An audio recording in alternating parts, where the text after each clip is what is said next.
बोलताना आपल्याला कधी ऐकायला मिळालं नाही, पण आपल्या पिढीचं भाग्य आहे, आपल्या सगळ्यांचं भाग्य आहे की या देशाचे दुसरे लोह पुरुष अमित भाई शानसाठी जोरदार टाळ्या वाजवायच्या, आपल्याला सगळ्यांना संबोधित करतील. भारत माता की, महायुतीचा, छत्रपती शिवाजी महाराज की. मेरे साथ बोलिए, भारत माता की. क्यों भाई, रत्नागिरी सिंधुदुर्ग वालों की आवाज को क्या हो गया है? ऐसी आवाज नहीं चलती है, शिवाजी महाराज की भूमि है भाई. मोदी जी को तीसरी बार प्रधानमंत्री बनाना है या नहीं बनाना है? जोर से बोलो, बनाना है या नहीं बनाना है? 400 पार कराना है या नहीं कराना है? अगर कराना है तो दोनों हाथ उठाइए, उठाइए दोनों हाथ, विजय के संकल्प की मुट्ठी बींचिए और प्रचंड आवाज से बोलिए, भारत माता की, वंदे, जय श्री राम, जय जय श्री राम. मेरे साथ एक बार छत्रपति महाराज का, शिवाजी महाराज का जयकारा लगाएंगे. बोलिए, जय शिवाजी, जय जय जय जय जय शिवाजी, जय जय जय जय जय भवानी. आज इस विशाल सभा में यहां पर उपस्थित प्रदेश भारतीय जनता पार्टी के अध्यक्ष और मेरे मित्र सम्मान्य चंद्रशेखर बावनकुळे जी, श्री रविंद्र चौहान जी, श्री उदय सामंत जी, श्री दीपक केसरकर जी, श्री नितेश राणे जी, श्री शेखर निकम जी, श्रीमती चित्राताई वाघ जी, डॉक्टर नीलेश राणे, श्री किरण सामंत, श्री प्रमोद जठार जी, राजन तेली जी, बाल माने जी, सदानंद चौहान जी, शिल्पाताई पटवर्धन जी, और आज जिनको जिताने के लिए मैं यहां आया हूं, मोदी जी की मंत्रिमंडल के मेरे साथी श्रीमान नारायण राणे जी. राणे जी अगर आइए, राणे साहब आप जोर से ताली बजाइए राणे साहब के लिए.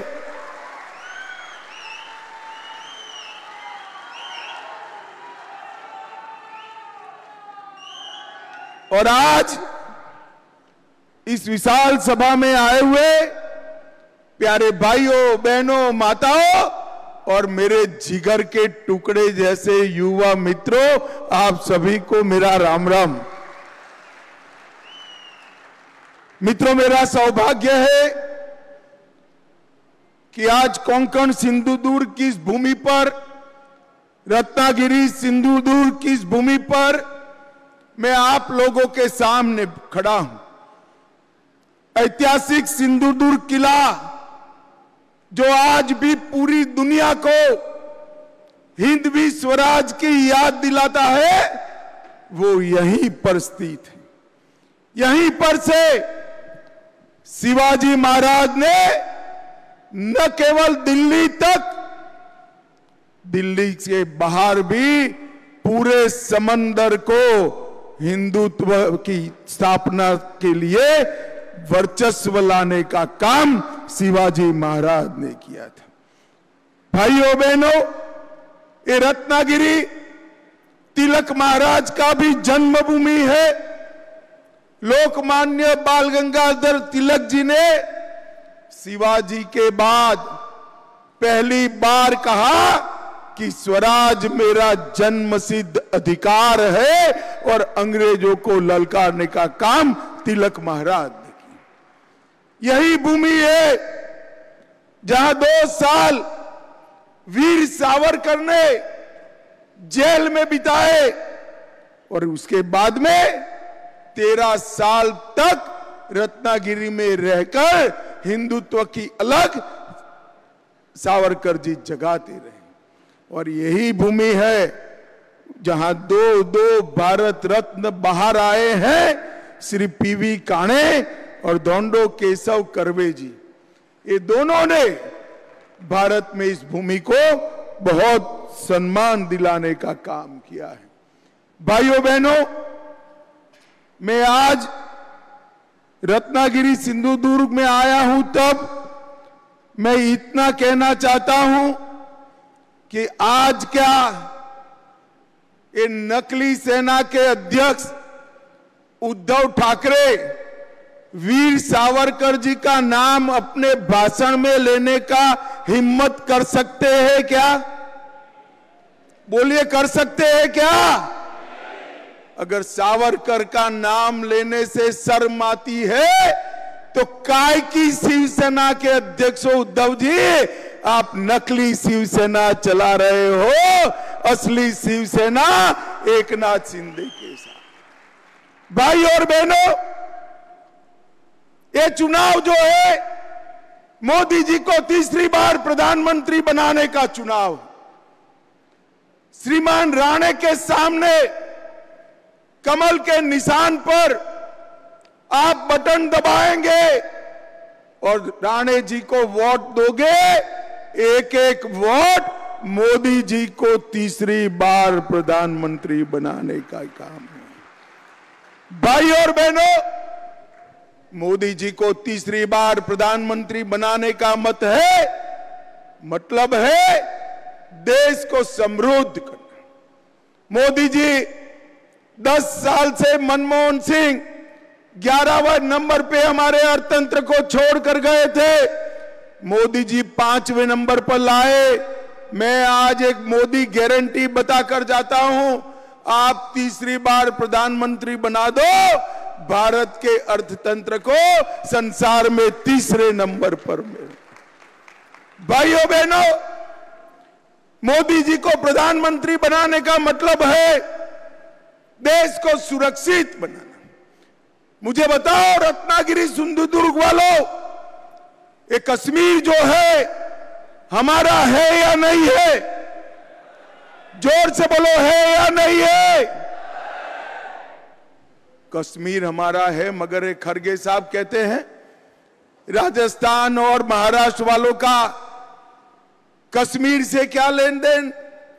अरे खड़गे साहब, आप 80 पार की आयु पार कर गए, मगर रत्नागिरी सिंधुदुर्ग वाले को जान नहीं पाए।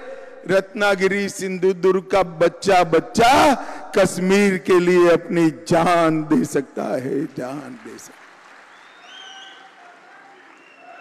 भाई और बहनों, मुझे बताइए, कश्मीर से धारा 370 हटनी चाहिए थी या नहीं हटनी चाहिए थी? जोर से बोलिए, हटनी चाहिए थी या नहीं हटनी चाहिए थी?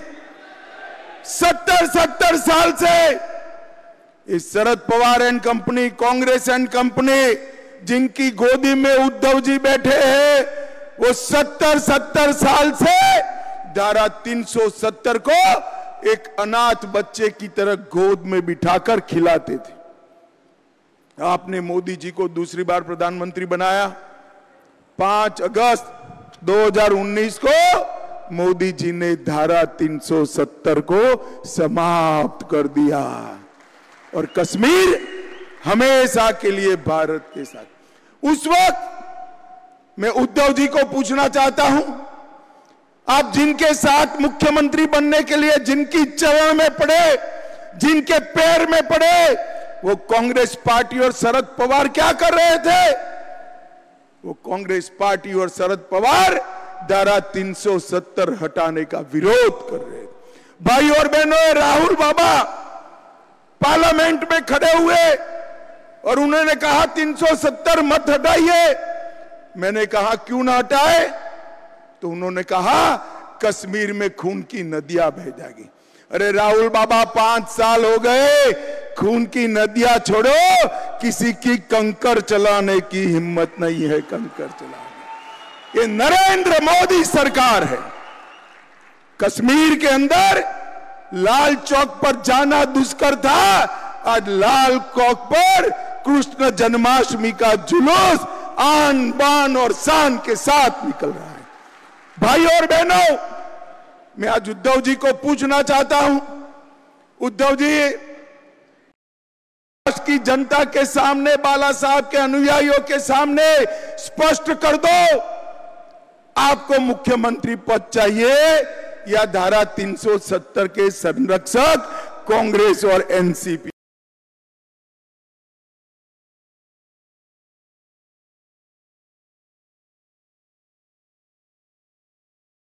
शरद पवार और राहुल गांधी के शरण में जाए वो महाराष्ट्र का गौरव नहीं संभाल सकते, महाराष्ट्र का गौरव नहीं। भाइयों बहनों, 10 साल तक सोनिया मनमोहन की सरकार चली इस देश में। आए दिन पाकिस्तान से आलिया, मालिया, जमालिया घुस जाते थे, बम धमाके करते थे, चले जाते थे। मौनी बाबा मनमोहन सिंह मौन लगाकर दिल्ली में बैठे रहे, क्योंकि उनकी वोट बैंक की उनको चिंता थी। वोट बैंक की, उनकी वोट बैंक कौन है मालूम है ना आपको? मालूम है या नहीं है? कांग्रेस की वोट बैंक कौन है मालूम है या नहीं है? भाइयों बहनों, आपने मोदी जी को 14 में प्रधानमंत्री बनाया, उरी और पुलवामा में पाकिस्तान के आतंकवादियों ने हमला किया, 10 ही दिन में मोदी जी ने सर्जिकल स्ट्राइक, एयर स्ट्राइक कर पाकिस्तान के घर में घुसकर आतंकवादियों का सफाया करने का काम। अभी अभी छत्तीसगढ़ में भाजपा सरकार बनी, 29 नक्सलवादी मारे गए। ये कांग्रेस पार्टी कहती है ये फेक एनकाउंटर है। अरे शर्म करो राहुल बाबा, शर्म करो। जिस नक्सलियों ने सैकड़ों लोगों की जान ली, उनकी बचाव करते हो, और उद्धव जी वो राहुल बाबा के शरण में बैठे हैं। भाइयों और बहनों, मुझे बताओ, अयोध्या में राम मंदिर बनना चाहिए था या नहीं बनना चाहिए? अरे जोर से बोलो, बनना चाहिए था या नहीं बनना चाहिए था? कांग्रेस पार्टी, शरद पवार 70 साल तक राम मंदिर के प्रश्न को लटकाते रहे, अटकाते रहे, भटकाते रहे। मोदी जी को आपने दूसरी बार प्रधानमंत्री बनाया, मोदी जी ने एक 5 ही साल में केस भी जीता, भूमि पूजन भी किया, और 22 जनवरी को प्राण प्रतिष्ठा कर जय श्री राम कर दिया। भाई और बहनों, मैं उद्धव ठाकरे को बता सकता हूं, पूछ सकता हूं, और पूछना भी चाहता हूं, क्या उद्धव ठाकरे जी मुंबई में सभा कर कह सकते हैं अयोध्या में राम मंदिर बना वो अच्छा हुआ? पूछ सकते हैं क्या? नहीं पूछ सकते, क्योंकि उनकी वोट बैंक भी अब कांग्रेस की वोट बैंक हो गई है। आप उनकी वोट बैंक नहीं हो भाई। उन्होंने राम मंदिर को अटकाने वालों के साथ मुख्यमंत्री बनने के लिए समाधान करने का काम उद्धव ठाकरे जी ने किया। भाइयों और बहनों, ट्रिपल तलाक हटाना चाहिए या नहीं हटाना चाहिए? जोर से बोलिए, हटाना चाहिए नहीं हटाना चाहिए? मैं उद्धव जी को चैलेंज कर जाता हूं, उद्धव जी कल प्रेस कर बोल दो मोदी जी ने ट्रिपल तलाक हटाया वो अच्छा किया। वो नहीं बोल पाएंगे। मुझे बताओ भाइयों बहनों, बम धमाका करने वाले PFI पर बैन लगाना चाहिए या नहीं लगाना चाहिए? जोर से बोलो, लगाना चाहिए या नहीं लगाना चाहिए? क्या उद्धव ठाकरे कह सकते हैं कि PFI पर बैन लगाए अच्छा हुआ? वो नहीं कह सकते। अरे अब तो दिन आ गए हैं वो जय शिवाजी जय भवानी का नारा लगाते हुए भी डरते हैं। भाइयों बहनों, मोदी जी ने धारा 370 को हटाया, राम मंदिर का मार्ग प्रशस्त किया, PFI पर बैन लगाया और ट्रिपल तलाक समाप्त किया, और देश में यूनिफॉर्म सिविल कोड लाकर मुस्लिम पर्सनल लॉ को समाप्त करने का काम नरेंद्र मोदी जी ने किया। अभी सिर्फ उत्तराखंड में आया है, मोदी जी ने संकल्प पत्र में घोषणा की है कि मोदी जी को तीसरी बार प्रधानमंत्री बना दो, पूरे देश भर में यूसीसी लाने का काम और मुस्लिम पर्सनल लॉ समाप्त करने का काम नरेंद्र मोदी जी। और भाइयों बहनों, कांग्रेस पार्टी ने अपने एजेंडा में कहा है हम ट्रिपल तलाक को वापस लाएंगे, 370 को वापस लाएंगे, पर्सनल लॉ वापस लाएंगे। अब उद्धव जी, कांग्रेस पार्टी के घोषणा पत्र के साथ आप सहमत हो या नहीं हो, बताओ। आप जवाब दीजिएगा उद्धव जी, मौन मत हो जाइएगा। रत्नागिरी सिंधुदुर्ग नहीं, पूरे महाराष्ट्र की जनता आपसे जानना चाहती है कि आप ट्रिपल तलाक के समर्थक हो या हटाओगे, मुस्लिम पर्सनल लॉ के समर्थक हो या हटाना चाहते हो, 370 हटाना चाहते हो या रखना चाहते हो, आतंकवादियों को जवाब देना चाहते हो या वोट बैंक के लिए उनको बिरयानी खिलाना चाहते हो। उद्धव ठाकरे, आपको जवाब देना पड़ेगा, ऐसा नहीं चलेगा। बाला साहब की विरासत ऐसे नहीं मिलती है उद्धव जी। बाला साहब के यहां आपने जन्म लिया, विरासत तो नारायण राणे, एकनाथ शिंदे और राज ठाकरे के पास रह गई, आप कब की पीछे छोड़कर चले गए। भाई और बहनों, ये महाराष्ट्र का चुनाव असली शिवसेना कौन है वो तय करने वाला चुनाव है। भाइयों बहनों, एक प्रकार से ये इंडी अलायंस जो है एक प्रकार से औरंगजेब फैन क्लब बन गई। अब सिंधुदुर्ग, रत्नागिरी वालों को तय करना है कि मोदी जी के साथ जाना है या औरंगजेब फैन क्लब के साथ जाना है। भाइयों बहनों, हम जब नाम बदलते हैं औरंगाबाद का, तब भी ये विरोध करते हैं। और उद्धव जी, मैं बताना चाहता हूं, ये नाम संभाजी महाराज के नाम से आपके स्वर्गीय पूज्य पिताजी श्रद्धेय बाला साहब ठाकरे जी ने रखा था, जिनको भाजपा शिवसेना सरकार ने जमीन पर उतारा।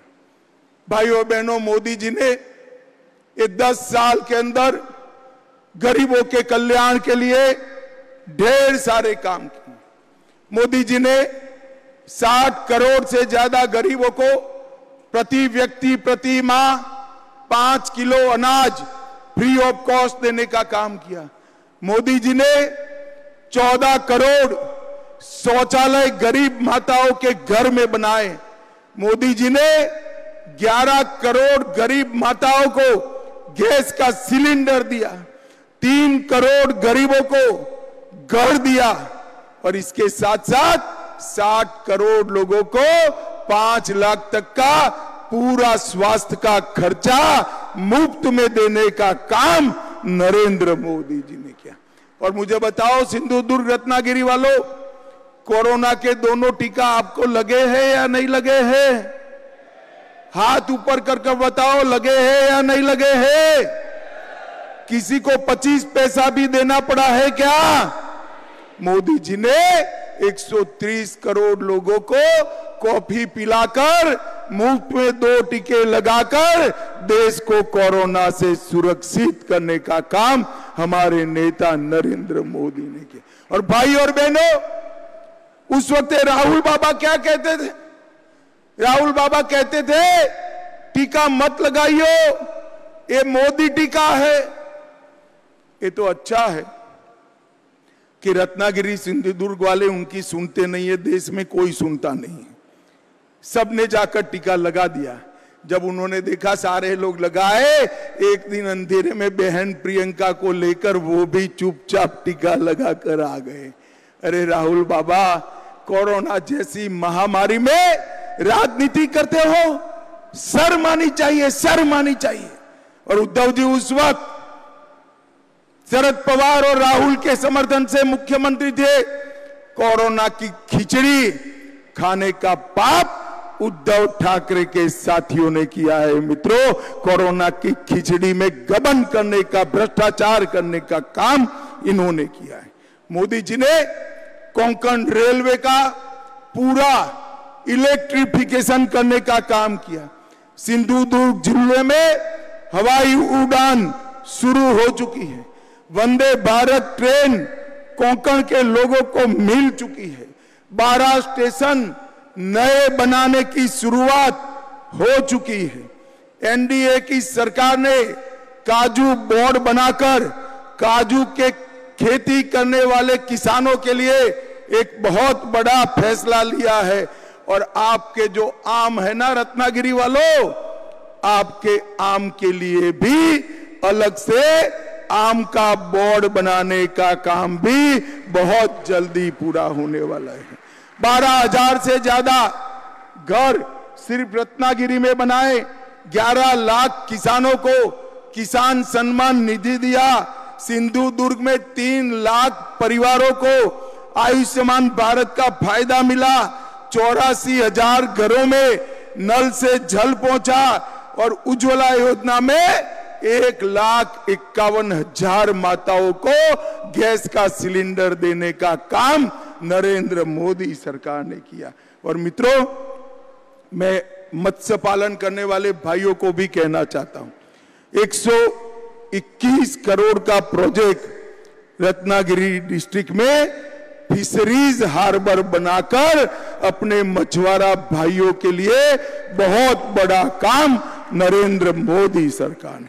और 146 करोड़ की प्रोजेक्ट कॉस्ट के साथ सखरी नेट रत्नागिरी डिस्ट्रिक्ट में भी फिशरी हार्बर बन रहा है। भाइयों बहनों, फिश लैंडिंग सेंटर के लिए 51 करोड़ का प्रोजेक्ट 6 स्थानों पर नरेंद्र मोदी जी ने लाया है। मैं आज राणे साहब के लिए एक बात बताना चाहता हूं। राणे साहब के मंत्रालय में, उनके नेतृत्व में, मोदी जी के मार्गदर्शन में विश्वकर्मा भाइयों के लिए 13,000 करोड़ का प्रोजेक्ट नरेंद्र मोदी जी ने चालू। मैं मेरे मत क्षेत्र की बात करता हूं। सुथार हो, लुहार हो, मछुआरा हो, सुनार हो, जूते बनाने वाला मोची हो, इस प्रकार के 20 काम करने वाली छोटी छोटी जातियों को ट्रेनिंग भी दिया, साधन भी दिए और 13,000 करोड़ का लोन विदाउट गारंटी दिया। विदाउट गारंटी नहीं दिया, उसका एक बड़ा आदमी गारंटर है। ये 13,000 करोड़ की लोन का गारंटर अपना प्रधानमंत्री नरेंद्र मोदी है। नरेंद्र मोदी, उसको कोई गारंटी नहीं लानी है, घर नहीं लिख कर देना है, एफडी नहीं गिरो करनी है। मोदी जी की आबरू पर उसको 13,000 करोड़ का लोन मिले। ये सारे गरीब विश्वकर्मा भाइयों, 20 जातियों के लोगों को लोन मिलेगा। एक पूरा काम का आयोजन हमारे नारायण राणे साहब ने किया है। जोर से ताली बजाओ नारायण राणे के लिए। भाई और बहनों, अब समय आ गया है देश को विकसित बनाने का। हमारा देश कब तक पीछे चलता रहेगा? आप मुझे बताओ, रत्नागिरी सिंधुदुर्ग वालों, ये देश दुनिया में 1 नंबर पर होना चाहिए या नहीं होना चाहिए? जोर से बोलो, होना चाहिए या नहीं होना चाहिए? क्या शरद पवार कर सकते हैं? जोर से बोलना, कर सकते हैं? ममता बनर्जी कर सकती है? उद्धव ठाकरे कर सकते हैं? स्टालिन कर सकते हैं? अरे राहुल बाबा कर सकते हैं क्या? अरे हंस क्यों पड़ते हो यार, वो भी एक नेता है। भाइयों, मैंने तो कई बार सोचता हूं, इसमें से प्रधानमंत्री का प्रत्याशी कौन है? भगवान न करे, ऐसा होने वाला नहीं है, मगर इनके हाथ में अगर अधिकार आ गया तो प्रधानमंत्री कौन बनेगा? अभी अभी उनके एक बड़े नेता जो जॉकर टाइप के हैं, उनको पूछा कि कौन बनेगा, तो उसने कहा बारी बारी सभी लोग 1-1 साल बन जाएंगे। मजाक रखा है क्या? इस तरह से देश नहीं चलते। इस देश ने अस्थिर सरकारों का दर्द भोगा है। मुझे बताइए भाइयों बहनों, ये बारी बारी प्रधानमंत्री बनाने वाली इंडी अलायंस आई और कोरोना जैसी महामारी हुई तो कौन देश संभालेगा? भारत के मतदाताओं को मालूम होना चाहिए कि पूर्ण बहुमत की सरकार चाहिए, एक मजबूत नेतृत्व चाहिए। 23 साल से शासन करने के बाद भी जिस पर 25 पैसे का आरोप नहीं है, ऐसा प्रामाणिक नरेंद्र मोदी चाहिए। 23 साल तक सीएम और प्रधानमंत्री रहने के बाद भी 23 साल प्रधानमंत्री रहने के बाद भी एक दिन छुट्टी न ले, ऐसा प्रधानमंत्री नरेंद्र मोदी चाहिए। भाइयों, ये 12 लाख करोड़ के घपले घोटाले भ्रष्टाचार करने वाला इंडी अलायंस देश को नहीं संभाल सकता।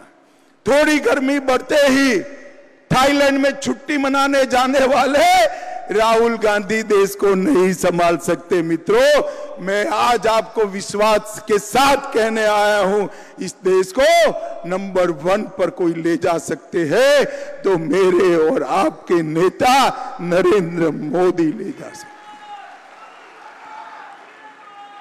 भाइयों बहनों, महाराष्ट्र के विकास के लिए मोदी जी समर्पित। मैं आज शरद राव जी को पूछना चाहता, शरद पवार साहब बताइए, आप 10 साल यूपीए में रसूखदार मंत्री थे, 10 साल में यूपीए ने महाराष्ट्र के लिए क्या किया? मेरा गला बैठ गया। मैं विदर्भ में भी पूछ कर आया, पुणे में भी पूछ कर आया, जवाब नहीं देते। मगर मैं तो बनिया हूं भाई, पाई पाई का हिसाब लेकर आया हूं। देना चाहिए नहीं देना चाहिए हिसाब? भाई जरा जोर से बोलो, देना चाहिए नहीं देना चाहिए?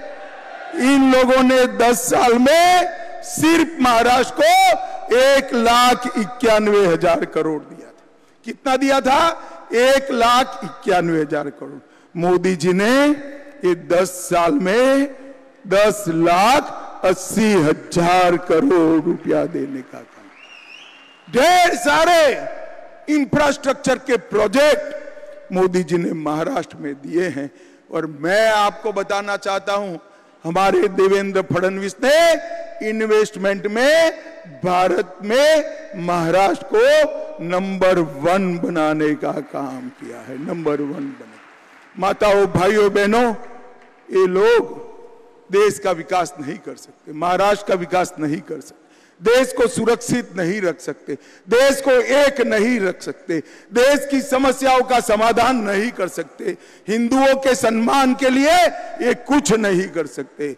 मैं आपको बताना चाहता हूं, मैं देश में जहां जहां जाता हूं, सभा होने के बाद सब कार्यकर्ता खड़े होते हैं, वो कहते हैं कि हमारे सांसद को मंत्री बनाना। भाई स्वाभाविक रूप से कहते हैं, मगर मोदी जी ने आपको तो बना बनाया मंत्री यहां पर भेज दिया है, रेडीमेड मंत्री दिया है। राणे साहब ने उद्धव जी की दादागिरी के सामने बड़ा संघर्ष किया है। मित्रों, संघर्ष किया है। और राणे साहब अब भारतीय जनता पार्टी में हैं। रत्नागिरी को बहुत बड़ा चेहरा भारतीय जनता पार्टी ने दिया है। मेरा आप सबसे करबद्ध निवेदन है, राणे साहब को उनके राजनीतिक कद के हिसाब से प्रचंड बहुमत से जिताने का काम करिए और मोदी जी के हाथ मजबूत करिए। मुझे बताओ भाइयों बहनों, कमल के निशान पर बटन दबाएंगे क्या? अरे जोर से बोलो, ऐसे क्या बोलते हो? बड़ी दूर से आया हूं मैं। बटन दबाएंगे कमल के निशान पर? नारायण राणे जी को जिताएंगे, 400 पार करेंगे, मोदी जी को तीसरी बार प्रधानमंत्री बनाएंगे। तो मेरे साथ दोनों हाथ उठाइए, उठाइए दोनों हाथ, विजय के संकल्प की मुट्ठी भींच कर बोलिए, जय श्री राम, जय जय श्री राम, वंदे वंदे। आप सभी का बहुत बहुत धन्यवाद, प्रणाम, नमस्कार। बोला छत्रपती शिवाजी महाराज की, महायुतीचा हर हर भारत माता की अमित भाई आप आगे बढ़ो, नरेंद्र मोदी जी आप आगे बढ़ो, नारायण राव राणे साहब आगे बढ़ो।